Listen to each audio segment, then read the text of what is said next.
Remue ménage. Remue ménage.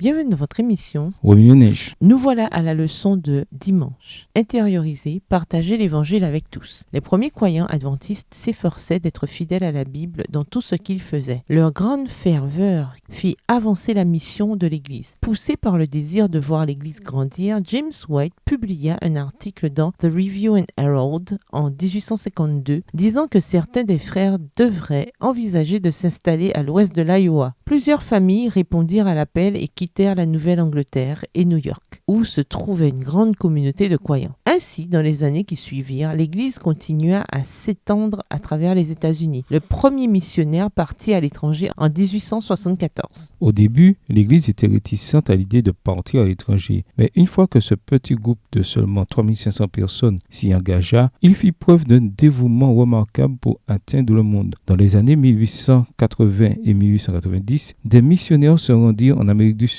en Afrique, en Asie et dans le Pacifique Sud, établissant des églises, des écoles, des sanatoriums, des entreprises de produits alimentaires naturels et des imprimeries presque partout où ils allaient. Cette approche structurée de la mission est quelque chose dont l'Église mondiale bénéficie encore aujourd'hui et, étonnamment, l'Église possède encore de nombreuses propriétés qui ont été achetées à l'époque.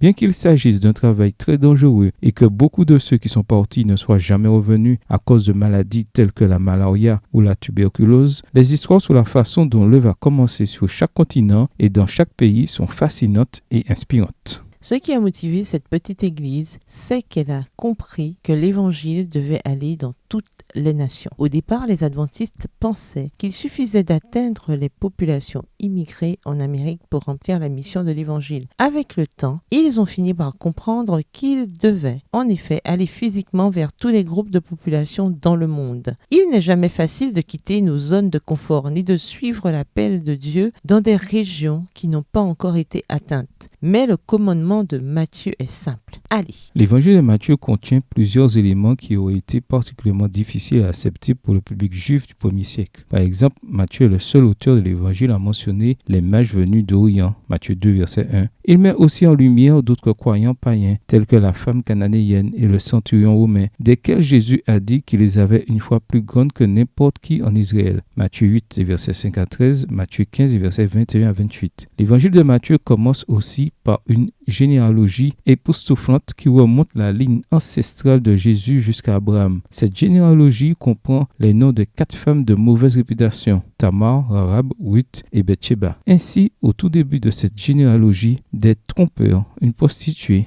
des païens et des adultères font partie de la lignée directe de Jésus et ont tous été rejetés par la société juive. La décision d'inclure leur nom a dû être délibérée, une réprimande à l'exclusivité juive et une tentative de faire savoir aux lecteurs juifs que Jésus a de la place pour tous dans sa grande famille. Matthieu commence son évangile en nous montrant que Jésus inclut tout le monde dans sa famille. Il le conclut par le mandat évangélique, nous enjoignant à partager l'évangile avec tous. L'histoire du ministère de Jésus racontée par Matthieu ne peut être intégrée qu'en vivant la mission qui consiste à apporter l'évangile à tous les peuples. Revenez à votre texte écrit et étudiez le passage. Encerclez les mots ou expressions ou idées répétées. Soulignez les mots, expressions qui sont importants et qui signifient quelque chose pour vous. Reliez par une flèche les mots ou expressions aux autres mots ou expressions associés au connexes. Quels éclairages particuliers vos notes semblent-elles indiquer dans l'ensemble? Mémorisez votre verset préféré tiré de Matthieu 28 et versets 19 et 20. Écrivez-le plusieurs fois pour vous le rappeler plus facilement. Quels sont les raccourcis que nous essayons de prendre pour faciliter la mission de Jésus d'annoncer l'évangile au monde entier? De quelle façon pouvons-nous remplir le mandat évangélique à la maison? Au revoir. Et à demain si Dieu veut. Remue ménage. Remue ménage.